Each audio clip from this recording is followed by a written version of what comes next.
നമസ്കാരം. ചെറിയ ഒരു മണ്ണ് കൊണ്ടുണ്ടാക്കിയ ഉണ്ടയാണ് ഇന്നത്തെ താരം. ഈ മണ്ണുണ്ടയ്ക്ക് വിപണിയിൽ എത്ര രൂപ വിലയുണ്ടെന്ന് നിങ്ങൾക്കറിയാമോ?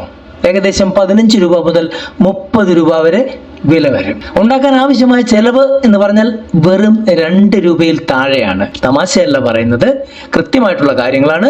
വീഡിയോ മുഴുവൻ നിങ്ങൾ കണ്ടു കഴിയുമ്പോൾ നിങ്ങൾക്ക് മനസ്സിലാകും ഇതുപോലെയുള്ള അവസരങ്ങൾ നമ്മളുടെ മുമ്പിലുണ്ടായിട്ടും നമ്മൾ ഇതുവരെ യൂട്ടിലൈസ് ചെയ്തില്ല എന്നുള്ളത്. ആർക്കും ചെയ്യാൻ പറ്റുന്ന ചെറുകിട ബിസിനസ്സാണ്. വളരെ ഇൻവെസ്റ്റ്മെന്റ് കുറഞ്ഞ ബിസിനസ്സാണ്. വേണ്ടത് കളിമണ്ണ്, ചാണകപ്പൊടി, കുറച്ച് വിത്തുകൾ, ഇത്രയും കാര്യങ്ങളാണ് നമുക്ക് വേണ്ടത്. അതുണ്ടെങ്കിൽ വീട്ടിലിരുന്നുകൊണ്ട് തുടങ്ങാൻ പറ്റുന്ന ഒരു കിടിലൻ ബിസിനസ് ആശയമാണ് ഇന്നിവിടെ പറയുന്നത്. പ്രത്യേകിച്ച് ലേഡീസിനൊക്കെ വളരെ എളുപ്പത്തിൽ ഇത് ചെയ്ത് വിജയിപ്പിക്കാൻ പറ്റും. ഈ ബിസിനസിന്റെ പേരാണ് സീഡ് ബോംബുകൾ അല്ലെങ്കിൽ വിത്ത് പന്തുകൾ എന്ന് മലയാളത്തിൽ പറയാം. വെറും ഒരു മണ്ണുണ്ട എന്നതിനപ്പുറം ഇതൊരു ട്രെൻഡിങ് എക്കോ ഗിഫ്റ്റ് ആണ്. വലിയ നിക്ഷേപമില്ലാതെ ഇതെങ്ങനെ നിർമ്മിക്കാം, എവിടെയൊക്കെ വിൽക്കാം എന്നുള്ളത് വിശദമായിട്ട് ഈ വീഡിയോയിൽ പറയുന്നുണ്ട്. സ്കിപ്പ് ചെയ്യാതെ മുമ്പോട്ട് കാണുക. കൂടാതെ ഈ വീഡിയോ ഇഷ്ടപ്പെടുകയാണെങ്കിൽ തീർച്ചയായിട്ടും മാക്സിമം ഷെയർ ചെയ്യണം. നിങ്ങൾ ചെയ്യുന്നില്ലെങ്കിൽ ചെയ്യാൻ താല്പര്യമുള്ള, ഇൻവെസ്റ്റ്മെന്റ് ഒട്ടും കയ്യിലില്ലാത്ത കുറെ അധികം ആളുകൾ നമ്മളുടെ സമൂഹത്തിലുണ്ട്. അവരിൽ ആരെങ്കിലും ചെയ്തോളും. എന്താണ് ഈ സീഡ് ബോംബ്? എന്തുകൊണ്ടാണ് ഇതിന് വലിയ ഡിമാൻഡ്? നമ്മളുടെ കാടുകളും പച്ചപ്പും വെച്ചു പിടിപ്പിക്കാൻ പണ്ട് കാലത്ത് ഉപയോഗിച്ചിരുന്ന സാങ്കേതിക വിദ്യയാണ് സീഡ് ബോംബിംഗ്. എന്നാൽ ഇന്ന് ഇതൊരു ബിസിനസ് ഐഡിയ ആയിട്ട് മാറിക്കഴിഞ്ഞു. കാരണം പ്ലാസ്റ്റിക് കവറുകൾക്കും ആവശ്യമില്ലാത്ത സമ്മാനങ്ങൾക്കും പകരം പരിസ്ഥിതി സൗഹാർദ്ദമായ റിട്ടേൺ ഗിഫ്റ്റുകൾ നൽകാൻ ആളുകൾ ഇന്ന് ആഗ്രഹിക്കുന്നു എന്നുള്ളതാണ്. അതുപോലെ തന്നെ ജൂൺ 5 പോലെയുള്ള ദിനങ്ങളിൽ, അതായത് പരിസ്ഥിതി ദിനം, സ്കൂളുകളിലും കോളേജുകളിലും കൂട്ടത്തോടെ വിതരണം ചെയ്യാൻ ഇത് വ്യാപകമായി വാങ്ങിക്കപ്പെടാം. പ്രത്യേകിച്ച് പരിപാലനമൊന്നും ആവശ്യമില്ല. ഇത് മണ്ണിലേക്ക് എറിഞ്ഞു കൊടുത്താൽ മതി. മഴ പെയ്യുമ്പോൾ താനെ മുളച്ചോളും. എന്താണ് ഇതിന്റെ നിർമ്മാണ രീതി? ഇത് വീട്ടിലുണ്ടാക്കാൻ വളരെ എളുപ്പമാണ്. ആവശ്യമായ സാധനങ്ങൾ എന്തൊക്കെയാണ് എന്നിവിടെ പറയുന്നു. കളിമണ്ണ് അല്ലെങ്കിൽ സാധാരണ ചുവന്ന മണ്ണ്, ഗ്രാവൽ എന്നൊക്കെ പറയും. അത് പൊടിപൊടിയായിട്ടുള്ളത് കിട്ടും. അത് 5 പങ്ക്. അളവ് ഞാൻ പറയുന്നില്ല, എടുക്കുന്നതിൽ 5 പങ്ക് അതായിരിക്കണം.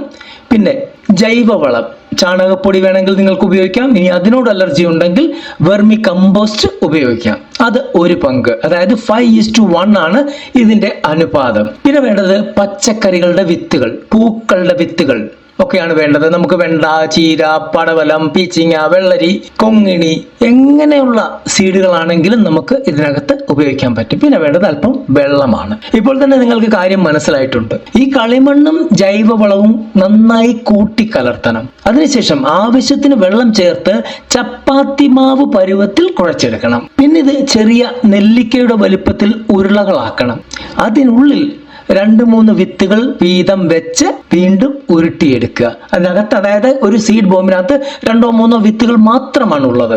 ഇനി ഒരു കാര്യം, ഇത് ഉണക്കിയെടുക്കേണ്ടി വരും. പക്ഷെ ഇത് നേരിട്ട് വെയിലത്ത് വെച്ച് ഉണക്കിയാൽ പൊട്ടിപ്പോകും. പകരം തണലുള്ള സ്ഥലത്ത് 2-3 ദിവസം വെച്ച് നന്നായി ഉണക്കിയെടുക്കണം. ഈ നേരിട്ടുള്ള വെയിൽ തട്ടിയാൽ വിത്തുകളും നശിച്ചു പോകാനുള്ള സാധ്യതയുണ്ട്. അതുകൊണ്ടാണ് അങ്ങനെ ചെയ്യരുത് എന്ന് പറയുന്നത്. ഇനി ഈ ഉണ്ടകൾ നമുക്ക് വേണമെങ്കിൽ അല്പം ചായം കൊടുത്ത് ഭംഗിയാക്കാം. കൊടുക്കാതിരിക്കുന്നതായിരിക്കും കൂടുതൽ ഭംഗി. വേണമെങ്കിൽ ചായം കൊടുത്ത് ഭംഗിയാക്കാം. ഈ സീഡ് ബോംബുകൾ വെറുതെ വിൽക്കുന്നതിനേക്കാൾ ലാഭം അവ മനോഹരമായി പാക്ക് ചെയ്യുമ്പോഴാണ്. ചണസഞ്ചിയിൽ, നമ്മളുടെ ചാക്കിന്റെ സഞ്ചി, അത് നമുക്ക് വേണമെങ്കിൽ ചാക്ക് കിട്ടുന്ന സ്ഥലങ്ങളുണ്ട്. അതായത് വലിയ ഹോൾസെയിൽ ആയിട്ടുള്ള പലചരക്കും കാര്യങ്ങളൊക്കെ വരുന്നിടത്ത് ചാക്കുകൾ കിട്ടും. ആ ചാക്ക്, അവിടെ നിന്ന് ചാക്കുകൾ കുറഞ്ഞ റേറ്റിൽ വാങ്ങിച്ച് കട്ട് ചെയ്ത് നമുക്ക് തന്നെ സഞ്ചിയാക്കാം, ചെറിയ സഞ്ചിയാക്കാം. ഇല്ലെങ്കിൽ റീസൈക്കിൾ ചെയ്ത കടലാസ് കവറുകൾ വാങ്ങിക്കാം.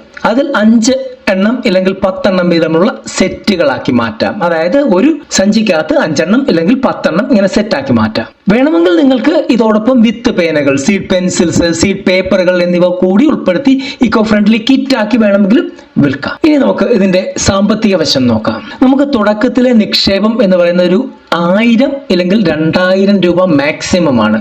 അത് വിത്തുകൾക്കും ഈ കളിമണ്ണിനും വെർമി കമ്പോസ്റ്റിനും മറ്റുള്ള കാര്യങ്ങൾക്കൊക്കെ വേണ്ടിയാണ് ഈ 2000 രൂപ വരെയുള്ള തുക ചെലവാകുന്നത്. ഒരു സീഡ് ബോംബിന്റെ ഉൽപാദന ചെലവ് എന്ന് പറഞ്ഞു കഴിഞ്ഞാൽ 1 രൂപ മുതൽ 2 രൂപ വരെ വരത്തുള്ളൂ. മാക്സിമം 2 രൂപ. കാരണം അതിന് ഒരു നെല്ലിക്ക വലിപ്പമേ ഉള്ളൂ. ഇതിന്റെ വിൽപ്പന വില പാക്ക് ചെയ്ത് വിൽക്കുമ്പോൾ ഒരെണ്ണത്തിന് 10 രൂപ മുതൽ 20 രൂപ വരെ വാങ്ങിക്കാം. അതായത് 10 എണ്ണം ഇട്ട പാക്കറ്റ് 100 രൂപയ്ക്ക് വിൽക്കുന്ന രീതി നിങ്ങൾക്ക് അവലംബിക്കാവുന്നതാണ്. ഡിപ്പെൻഡ് അപ്പോൺ ദ സിറ്റുവേഷൻ, ഇല്ലെങ്കിൽ ഇവന്റ് അനുസരിച്ച് ഈ വിലയിൽ വ്യത്യാസം വരും. അതാണ് 10 എണ്ണത്തിന് 200 രൂപ വരെ വാങ്ങിക്കാൻ പറ്റുന്ന അവസരങ്ങൾ നിങ്ങളുടെ മുമ്പിൽ ഉണ്ടായിരിക്കും. ഇനി മാർക്കറ്റിംഗ് രീതികൾ എന്തൊക്കെയായിരിക്കും? പ്രാദേശികമായ ഇവന്റ് മാനേജ്മെന്റ് കമ്പനികളെയും വെഡിങ് പ്ലാനർമാരെയും സമീപിക്കുക. സെക്കൻഡ് വൺ ഈസ് സ്കൂളുകളിലും ക്ലബ്ബുകളിലും ബൾക്ക് ഓർഡറുകൾക്കായി ബന്ധപ്പെടാൻ പറ്റും. മൂന്നാമത്തെ കാര്യം, ഇൻസ്റ്റഗ്രാം, ഫേസ്ബുക്ക് പേജുകൾ വഴി നേരിട്ട് ഓർഡറുകൾ എടുക്കാൻ പറ്റും. വളരെ കുറഞ്ഞ ചിലവിൽ പരിസ്ഥിതിക്ക് ദോഷമില്ലാത്ത രീതിയിൽ വീട്ടിലെ ഒഴിവു സമയങ്ങളിൽ തുടങ്ങാൻ പറ്റിയ മികച്ചൊരു ആശയമാണിത്. ഈ വാങ്ങിക്കുന്ന വ്യക്തികൾ, അതായത് ഈ സീഡ് ബോംബ് വാങ്ങിക്കുന്നത് ഒരു കോസിന് വേണ്ടി തന്നെ ആയിരിക്കണം, കൊടുക്കുന്നതും ഒരു കോസിന് വേണ്ടി തന്നെ ആയിരിക്കണം. ഇത് വാങ്ങിക്കുന്ന അല്ലെങ്കിൽ കിട്ടുന്ന ആളുകൾക്ക് അവരുടെ പറമ്പിൽ കൊണ്ടുവന്ന് വെറുതെ എറിഞ്ഞു കളഞ്ഞാൽ മതി.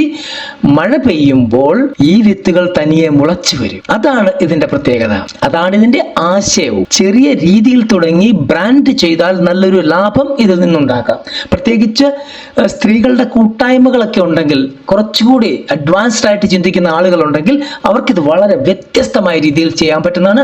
വിജയം 100% ഉറപ്പാണ്. അടുത്തൊരു വീഡിയോയുമായി വരുന്നവരെ നന്ദി, നമസ്കാരം.